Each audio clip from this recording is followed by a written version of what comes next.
Epistemología. Te explicamos qué es la epistemología, quiénes son sus representantes y cuáles son sus ideas principales.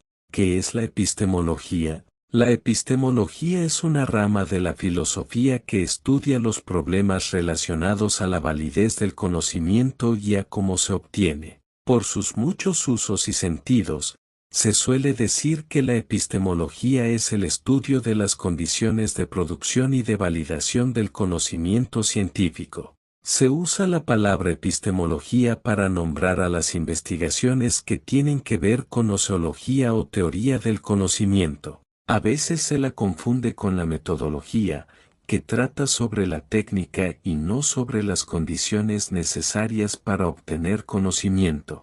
La función de la epistemología es investigar las circunstancias históricas, psicológicas y sociológicas en las que se produce el conocimiento científico. También se encarga de estudiar los criterios que lo justifican o invalidan. ¿Qué estudia la epistemología? La epistemología como ciencia es considerada una de las ramas de la filosofía. Estudia cómo y bajo qué condiciones se produce el conocimiento científico. Algunos de los elementos con los que trabaja son las circunstancias objetivas, históricas y sociales de la producción de distintos tipos de conocimiento que sean considerados científicos, los criterios que se utilizan para considerar algo como científico, los conceptos, verdad, justificación, hipótesis, corroboración, entre otros. Etimología. La palabra epistemología viene del término epistem, que significa conocimiento o ciencia, unido al sufijo logie, que significa estudio, razón o discurso lógico. Se traduce como estudio del conocimiento. Antiguamente, los pensadores clásicos utilizaban el término epistem para referirse a un conocimiento distinto al que se podía obtener por medio de la mnemotécnica, que era el conocimiento instrumental. También se distinguía la epistem de la doxe, o conocimiento general, asociado a la opinión común e informal. Concepto Copyright 2013 a 2023 Enciclopedia Concepto. Todos los derechos reservados. Primer y Menú. Índice. Ciencias naturales. Cultura y sociedad. Castellano. Ser humano. Ciencias sociales. Inicio filosofía. Epistemología. Te explicamos qué es la epistemología, quiénes son sus representantes y cuáles son sus ideas principales. Escuchar. 3 minutos de lectura. Epistemología. La epistemología estudia los principios, fundamentos y métodos del conocimiento. Índice. ¿Qué es la epistemología? La epistemología es una rama de la filosofía que estudia los problemas relacionados a la validez del conocimiento y a cómo se obtiene. Por sus muchos usos y sentidos, se suele decir que la epistemología es el estudio de las condiciones de producción y de validación del conocimiento científico.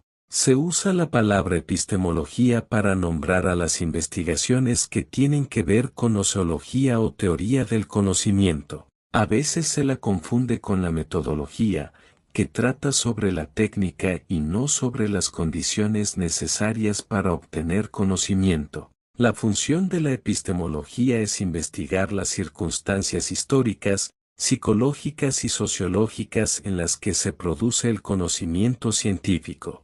También se encarga de estudiar los criterios que lo justifican o invalidan. Ver demás disciplinas filosóficas que estudia la epistemología. La epistemología como ciencia es considerada una de las ramas de la filosofía. Estudia cómo y bajo qué condiciones se produce el conocimiento científico. Algunos de los elementos con los que trabaja son las circunstancias objetivas, históricas y sociales de la producción de distintos tipos de conocimiento que sean considerados científicos, los criterios que se utilizan para considerar algo como científico, los conceptos, verdad, justificación, hipótesis, corroboración, entre otros. Etimología. La palabra epistemología viene del término epistem, que significa conocimiento o ciencia, unido al sufijo logie, que significa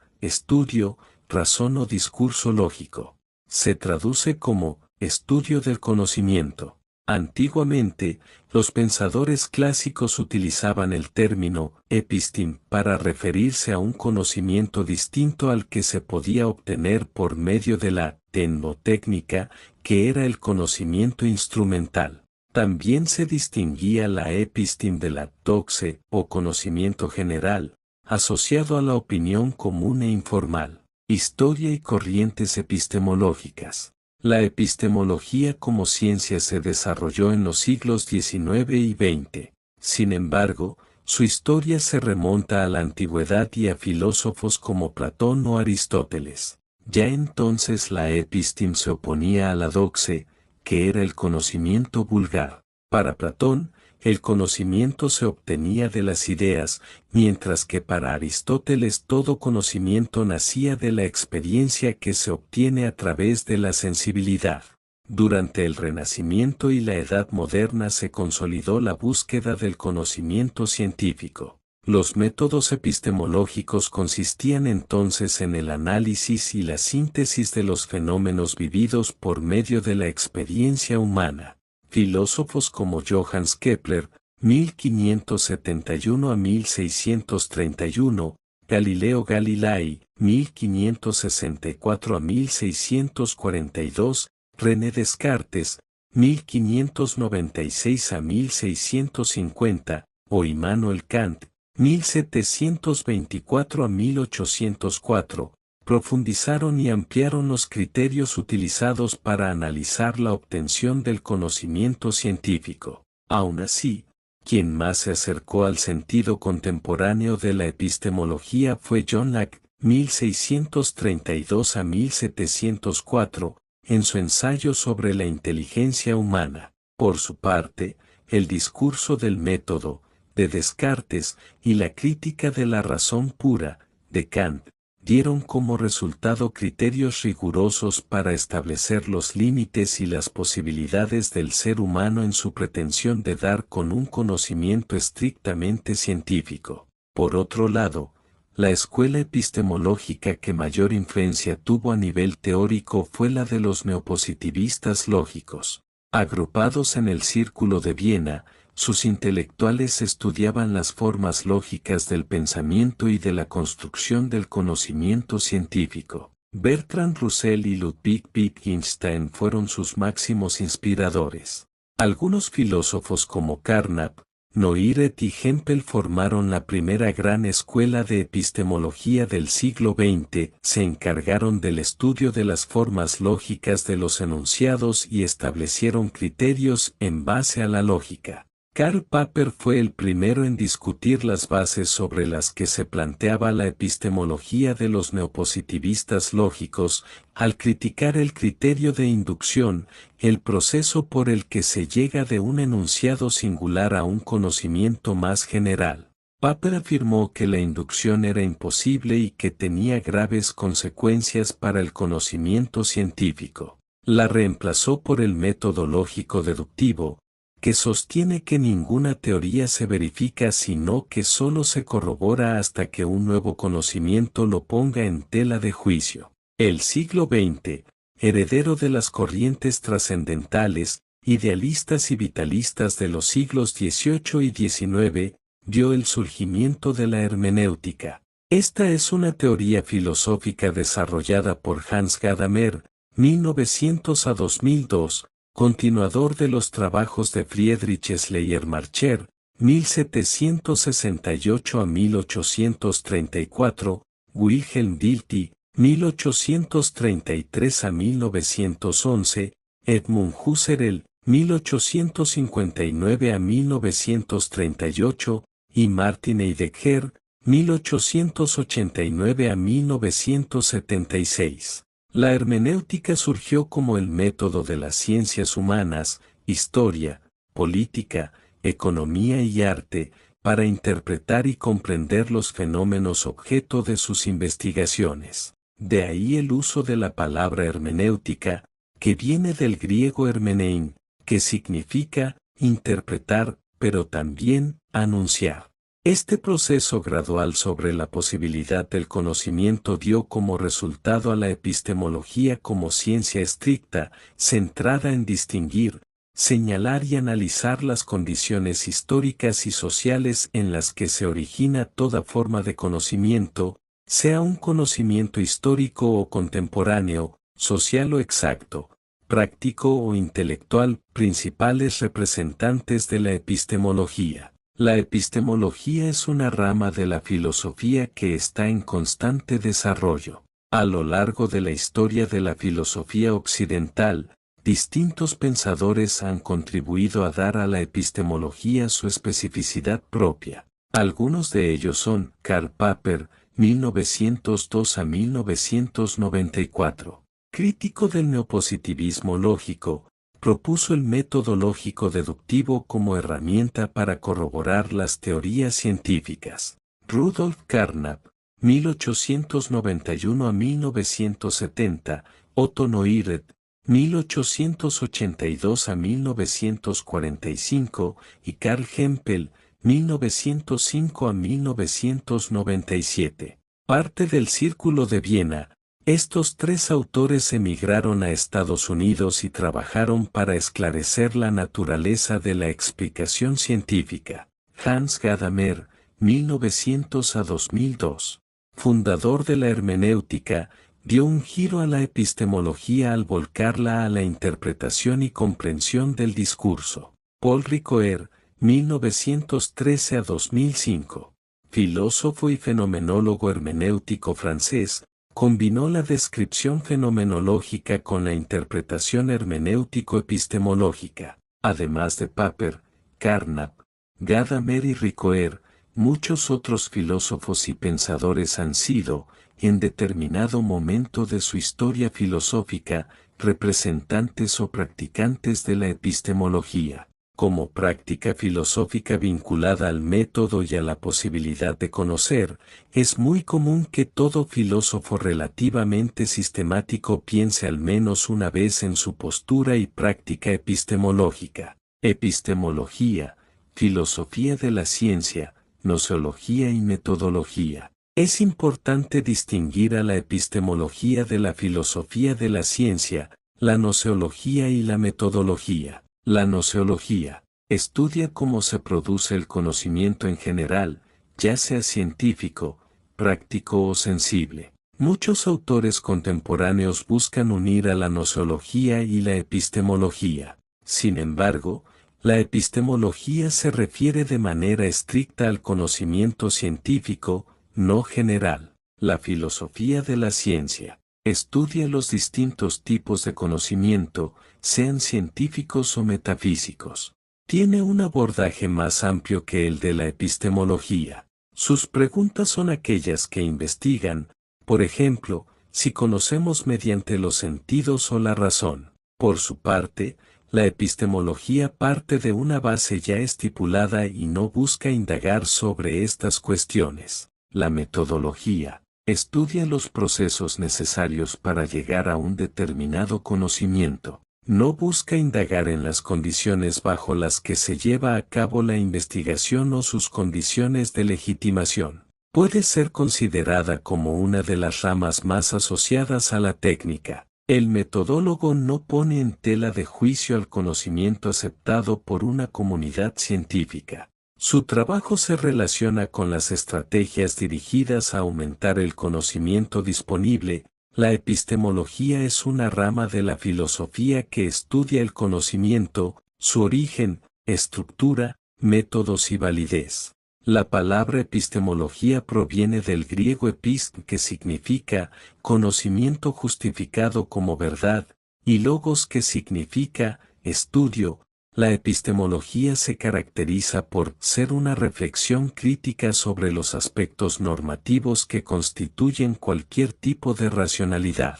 No ser fundante ni unívoca. No decidir o prescribir definitivamente sobre los aspectos normativos. Estudiar los problemas relacionados a la validez del conocimiento y a cómo se obtiene. Estudiar las condiciones de producción y de validación del conocimiento científico. La epistemología puede variar según la disciplina que se estudie. La epistemología, del griego epist, conocimiento justificado como verdad y logos, estudio, es la rama de la filosofía que estudia el conocimiento, su naturaleza, posibilidad, alcance y fundamentos.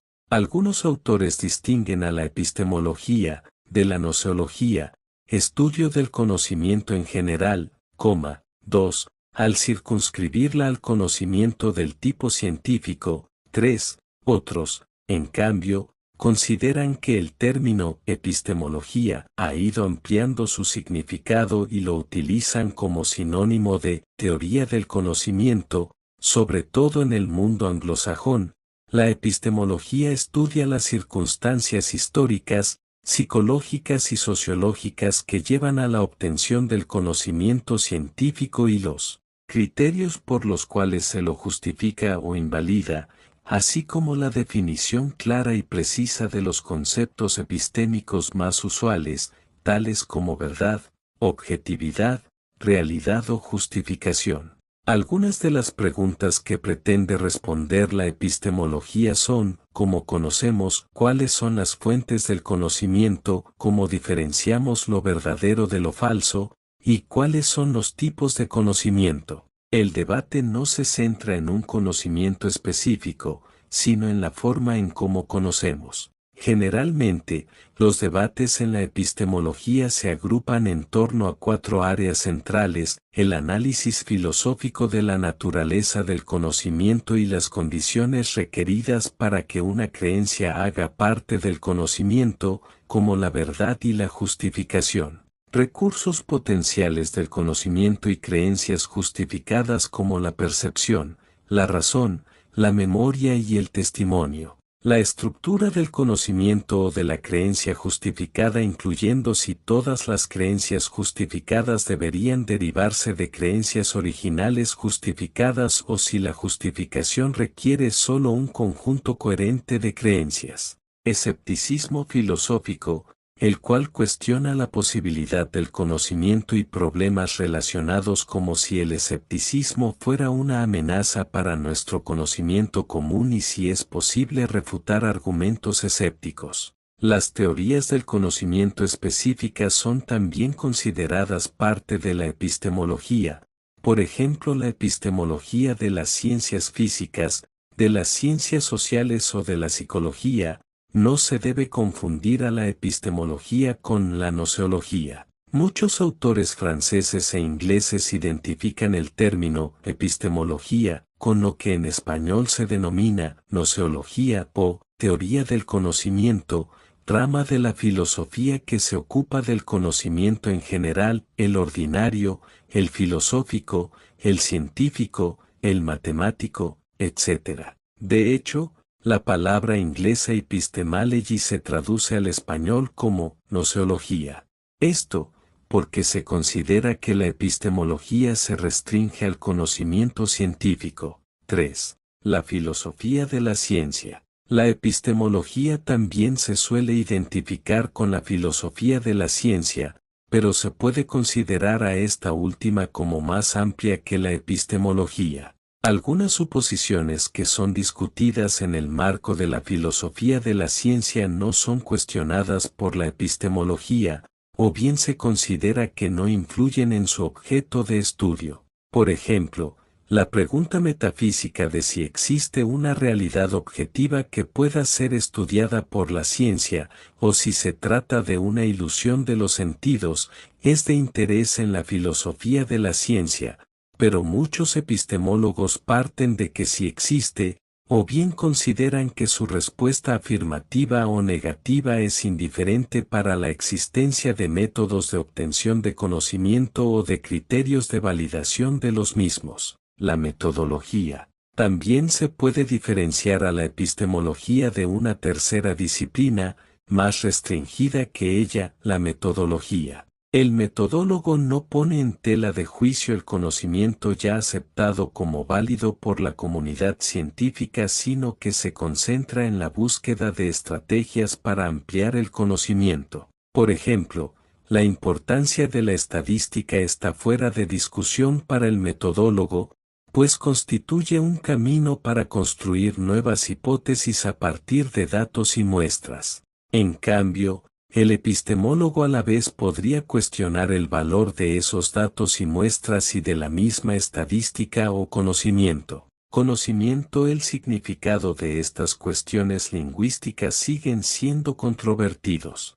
En su artículo On Denoting y en su posterior libro Problems of Philosophy, Bertrand Russell prestó mucha atención a la distinción entre conocimiento declarativo y conocimiento por conocido. A Gilbert Ryle se le atribuye igualmente el haber prestado más atención a la distinción entre el saber cómo y el saber qué en el concepto de la mente. En Personal Knowledge, Michael Pelangi defiende la relevancia epistemológica del conocimiento como y del conocimiento que, utilizando el ejemplo del acto de equilibrio que supone montar en bicicleta, sugiere que el conocimiento teórico de la física implicada en el mantenimiento del estado de equilibrio no puede sustituir al conocimiento práctico de cómo montar, y que es importante entender cómo se establecen y fundamentan ambos. Esta posición es esencialmente la de Ryle, quien argumentaba que no reconocer la distinción entre conocimiento que y conocimiento como conduce a la regresión infinita. Conocimiento a priori y a posteriori. Una de las distinciones más importantes en epistemología es entre lo que se puede conocer a priori, independientemente de la experiencia, y lo que se puede conocer a posteriori, a través de la experiencia. Los términos tienen su origen en los métodos analíticos del Organon de Aristóteles, y pueden definirse a grandes rasgos como sigue 7. A priori el conocimiento es el que se conoce independientemente de la experiencia, es decir, es no empírico, o se llega a él antes de la experiencia, normalmente por la razón. En adelante, se adquirirá por medio de cualquier cosa que sea independiente de la experiencia. El conocimiento a posteriori es el conocimiento que se conoce por la experiencia, es decir, es empírico, o se llega a él a través de la experiencia. Las opiniones que enfatizan la importancia del conocimiento a priori se clasifican generalmente como racionalistas. Los puntos de vista que enfatizan la importancia del conocimiento a posteriori se clasifican generalmente como empiristas. La distinción entre ambos conceptos fue especialmente abordada por Kant, al clasificar a los juicios en analíticos a priori, que son explicativos y tautológicos, sintéticos a posteriori, contingentes, en los que el predicado no está contenido en el sujeto, y sintéticos a priori, necesarios y universalmente válidos. Creencia. Uno de los conceptos centrales de la epistemología es la creencia. Una creencia es una actitud que una persona mantiene con respecto a cualquier cosa que toma como verdadera. 8. Por ejemplo, creer que la nieve es blanca es comparable a aceptar la verdad de la proposición, la nieve es blanca. Las creencias pueden ser ocurrentes, por ejemplo, una persona que piensa activamente, la nieve es blanca, o pueden ser disposicionales, por ejemplo, una persona que si se le pregunta por el color de la nieve afirma, la nieve es blanca. Aunque no hay un acuerdo universal sobre la naturaleza de la creencia, la mayoría de los filósofos contemporáneos sostienen la opinión de que una disposición para expresar la creencia B califica como la celebración de la creencia B. 8. Hay varias formas diferentes en que los filósofos contemporáneos han tratado de describir las creencias, incluyendo como representaciones de formas en que el mundo podría ser. Jerry Fodor, como disposiciones para actuar como si ciertas cosas fueran verdaderas. Frederick Chisholm, como esquemas interpretativos para dar sentido a las acciones de alguien. Daniel Dennett y Donald Davidson, o como estados mentales que cumplen una función particular. Hilary Putnam. 8. Algunos también han intentado ofrecer revisiones significativas a nuestra noción de creencia, incluyendo el eliminativismo sobre la creencia, que argumentan que no hay ningún fenómeno en el mundo natural que corresponda a nuestro concepto de creencia de la psicológica popular, Paul Chechlen, y la epistemólogos formales que pretenden reemplazar nuestra noción bivalente de creencia, o tengo una creencia o no tengo una creencia, con la noción más permisiva y probabilística. Hay todo un espectro de grados de creencia, no una simple dicotomía entre creencia y no creencia. Punto 8, 9. Mientras que la creencia juega un papel importante en los debates epistemológicos en torno al conocimiento y la justificación, también tiene muchos otros debates filosóficos por derecho propio. Entre los debates más destacados se encuentran cuál es la forma racional de revisar las propias creencias cuando se presentan diversos tipos de pruebas. ¿Está el contenido de nuestras creencias totalmente determinado por nuestros estados mentales, o los hechos relevantes tienen alguna relación con nuestras creencias? Por ejemplo, si creo que tengo un vaso de agua en la mano, el hecho no mental de que el agua es H2O forma parte del contenido de esa creencia, como de finas o gruesas. Son nuestras creencias, y debe ser posible que una creencia sea expressible en el lenguaje, o hay creencias no lingüísticas. 8. ¿Verdad? La verdad es la propiedad o el estado de estar de acuerdo con los hechos o la realidad. 10. En la mayoría de los puntos de vista, la verdad es la correspondencia del lenguaje o el pensamiento con un mundo independiente de la mente. Esto se llama la teoría correspondentista de la verdad. Entre los filósofos que piensan que es posible analizar las condiciones necesarias para el conocimiento, prácticamente todos aceptan que la verdad es tal condición. Hay mucho menos acuerdo sobre la medida en que un conocedor debe saber por qué algo es verdadero para poder conocer. Según estos puntos de vista, que algo sea conocido implica que sea verdadero. Sin embargo, esto no debe confundirse con el punto de vista más polémico de que uno debe saber que uno sabe con el fin de conocer, la principio caca. Los epistemólogos discrepan sobre si la creencia es la única portadora de la verdad. Otras sugerencias comunes para las cosas que pueden llevar la propiedad de ser verdad incluyen proposiciones, sentencias, pensamientos, enunciados y juicios. Platón, en su Gorgias, sostiene que la creencia es el portador de la verdad más comúnmente invocado. 11. Muchos de los debates en torno a la verdad se encuentran en la encrucijada de la epistemología y la lógica. 10. Algunos debates contemporáneos en torno a la verdad son: ¿cómo definimos la verdad? ¿Es posible siquiera dar una definición informativa de la verdad? ¿Qué cosas son portadoras de verdad y, por tanto, son capaces de ser verdaderas o falsas? ¿Son la verdad y la falsedad bivalents? ¿O hay otros valores de verdad? ¿Cuáles son los criterios de verdad que nos permiten identificarla y distinguirla de la falsedad? ¿Qué papel juega la verdad en la constitución del conocimiento, y es la verdad absoluta, o es meramente relativa a la propia perspectiva? Justificación. Tal y como se utiliza el término justificación en epistemología, una creencia está justificada si uno tiene buenas razones para mantenerla. En términos generales, la justificación es la razón por la que alguien sostiene una creencia racionalmente admisible, suponiendo que es una buena razón para sostenerla. Las fuentes de justificación pueden ser la experiencia perceptiva, la evidencia de los sentidos, la razón y el testimonio autorizado, entre otras.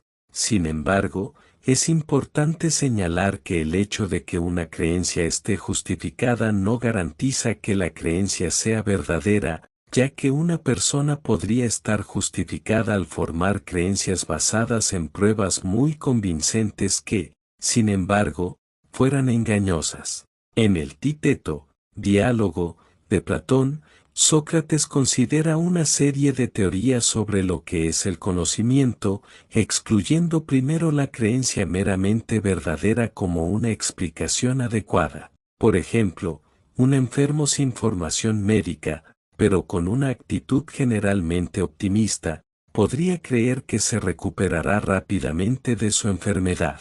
Sin embargo, aunque esta creencia resultara verdadera, el paciente no habría sabido que se recuperaría, ya que su creencia carecía de justificación. El último relato que considera Platón es que el conocimiento es una creencia verdadera, con un relato que la explica o define de alguna manera. Según Edmund Gettier, el punto de vista que Platón está describiendo aquí es que el conocimiento es creencia verdadera justificada. La verdad de este punto de vista implicaría que para saber que una proposición dada es verdadera, uno no solo debe creer la proposición verdadera relevante, sino que también debe tener una buena razón para hacerlo. 12. Una implicación de esto sería que nadie obtendría conocimiento solo por creer algo que resulta ser cierto. 13. Falsabilidad en filosofía de la ciencia. La falsabilidad o refutabilidad es la capacidad de una teoría o hipótesis de ser sometida a potenciales pruebas que la contradigan. Es uno de los dos pilares del método científico, siendo la reproducibilidad el otro. Según el falsacionismo, toda proposición científica válida debe ser susceptible de ser falsada o refutada. Una de sus principales implicaciones es que la corroboración experimental de una teoría científicamente probada, aun la más fundamental de ellas, se mantiene siempre abierta a escrutinio. El falsacionismo, en todas y cada una de sus múltiples formas, es una idea interesante, pero insuficiente como para caracterizar qué es lo que es ciencia o para resolver el problema de la demarcación. Sufre de una serie de dificultades lógicas y epistemológicas que deberían detenernos si lo que buscamos es obtener una respuesta en cuanto a qué es buena ciencia y qué no. 14. Revolución científica en epistemología e historia de la ciencia. Una revolución científica es el momento en que la producción científica deja de reproducir los esquemas de la denominada ciencia normal y se produce un cambio de paradigma científico. El término fue acuñado por Thomas Kuhn en su obra La estructura de las revoluciones científicas, aunque muy a menudo se restringe su uso a una época histórica en concreto, la revolución científica de los siglos XVI y XVII, que es el sentido en que lo usó Alexandre Koyré. El concepto kuhniano de revolución científica implica una especial relación entre las condiciones socioeconómicas y el entorno intelectual. Inconmensurabilidad en filosofía de la ciencia. La inconmensurabilidad es la imposibilidad de comparación de dos teorías cuando no hay un lenguaje teórico común. Si dos teorías son inconmensurables, entonces no hay manera de compararlas y decir cuál es mejor y correcta. Edad antigua. Editar. La epistemología encuentra ya sus primeras formas en la antigua Grecia, inicialmente en filósofos como Parménides o Platón. Para los antiguos griegos, el tipo de conocimiento llamado epistim se oponía al conocimiento denominado doxe. 3. La doxe era el conocimiento vulgar u ordinario del ser humano, no sometido a una rigurosa reflexión crítica. La epistim era el conocimiento reflexivo elaborado con rigor.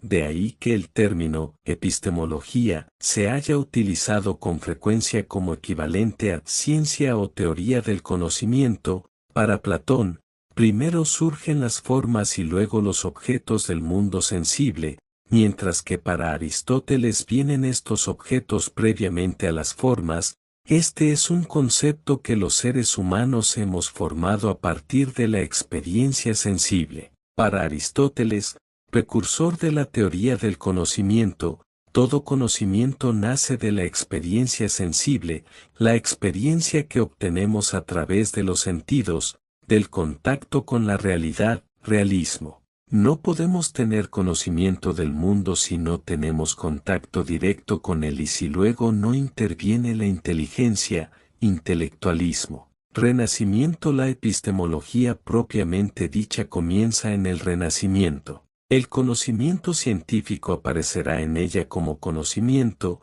análisis y síntesis de los fenómenos, es decir, de la apariencia o manifestación de la realidad en la experiencia humana. Los momentos más importantes de la maduración de esta metodología de la ciencia como crítica racional de los fenómenos de experiencia están representados por Kepler, 1571 a 1631, y Galileo Galilei, 1564 a 1642, Francis Bacon, 1561 a 1626, René Descartes, 1596 a 1650, Isaac Newton, 1642 a 1727, Locke, 1632 a 1704, Leibniz, 1646 a 1716, y Kant. No hube Morgan en mi gran instauración de las ciencias de Bacon,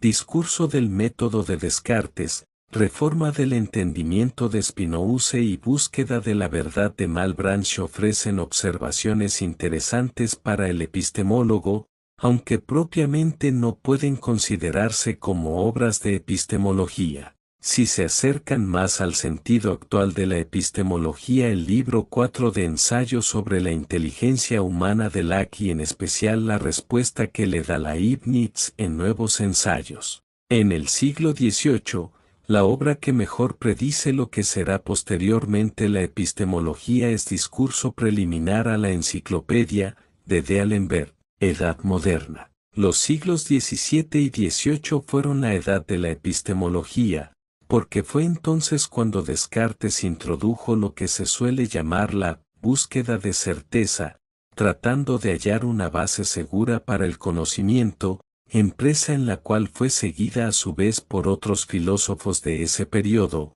15. Immanuel Kant estudió la teoría del conocimiento para intentar averiguar si era posible reconstruir la metafísica como ciencia, realizando así una suspensión de juicio humano, epogeo o epogé, que le permitiese saber qué puedo saber, metafísica, qué debo hacer, ética, qué me está permitido esperar, religión, para saber así qué límites y posibilidades tiene el hombre en estos tres campos. Para llevar a cabo su propósito escribe la Crítica de la Razón Pura. Siglo VI. A comienzos del siglo XIX se consideran precursores el segundo volumen de la Filosofía del Espíritu Humano 1814 de Dagel de Stewart, curso de filosofía positiva, a partir de 1826, de Augusto Comte y Discurso preliminar al estudio de la filosofía natural 1830 de John Herschel. Las dos obras fundamentales con las que, aunque no existiera la palabra epistemología, empezó a desarrollarse el contenido de lo que hoy se llama así propiamente fueron Wissenschaftslehre 1837, de Bernard Bolzano, y Filosofía de las Ciencias Inductivas 1840 de William Whewell. La palabra Wissenschaftslehre, que Bolzano menciona al comienzo de su obra, corresponde en alemán a lo que quiere decir en un castellano inspirado en el griego epistemología, teoría de la ciencia. Sin embargo, ambos vocablos, el alemán y el castellano, o el inglés epistemology, no son exactamente sinónimos, ya que el primero ha conservado de sus orígenes más antiguos un sentido más amplio que el que ha tomado el segundo, que se forjó para designar una disciplina más estricta, a pesar de que en la segunda mitad de su obra abarque un campo más amplio. Bolzano considera la palabra Wissenschaftslehre en un sentido más concreto, aquel en que Wissenschaft designa propiamente el conocimiento científico, excluyendo qua